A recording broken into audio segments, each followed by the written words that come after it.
Isang emosyonal na turnover ceremony ang idinaos ng lokal na pamahalaan at kapulisan sa Barangay Macabugos, Libon, Albay bilang tanda ng pagtatapos ng paninilbihan ng nakatalagang RPSB sa naturang barangay. Ang aktibidad ay naging pagkakataon upang maipasa ng maayos ang responsibilidad sa lokal na pamahalaan at kapulisan at higit sa lahat upang kilalanin at bigyang pugay ang lahat ng naiambag ng nasabing grupo sa Barangay Macabugos. Ang RPSB Team Macabugos sa ilalim ng 1st Albay Provincial Mobile Force Company ay namalagi ng halos isang taon sa naturang barangay. Naging katuwang ng mga taga Macabugos ang RPSB hindi lamang sa pagpapatupad ng batas, kundi pati sa pagtuturo ng malasakit, pagbibigay ng gabay at pagbubukas ng tiwala sa pagitan ng komunidad at kapulisan.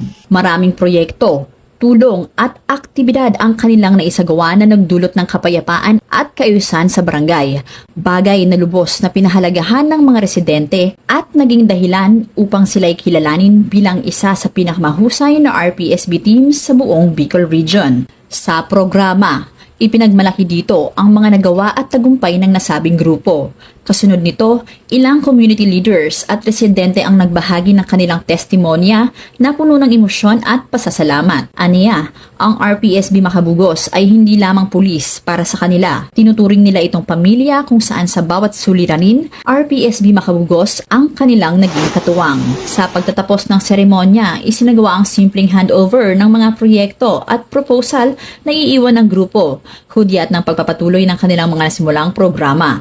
Samantala, bumuhos din sa social media ang mga taus-pusong mensahe ng pasasalamat mula sa mga guro, mag-aaral, residente at mga opisyal ng barangay.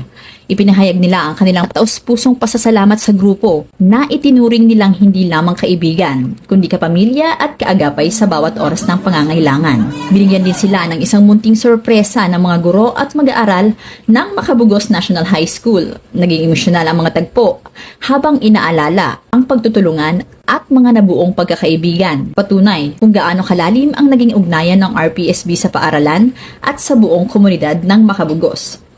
Emotional si ma'am kasi it's never easy na mapahiwalay sa mga mabuting kaibigan.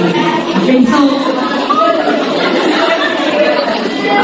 deserve na RPSB Macabugos ang title na Best RPSB in Albay. Bagamat opisyal nang natapos ang kanilang paninilbihan sa barangay, ang alaala ng kanilang malasakit, serbisyo at pagmamahal ay patuloy na mananatili sa puso at kasaysayan ng mga taga Macabugos.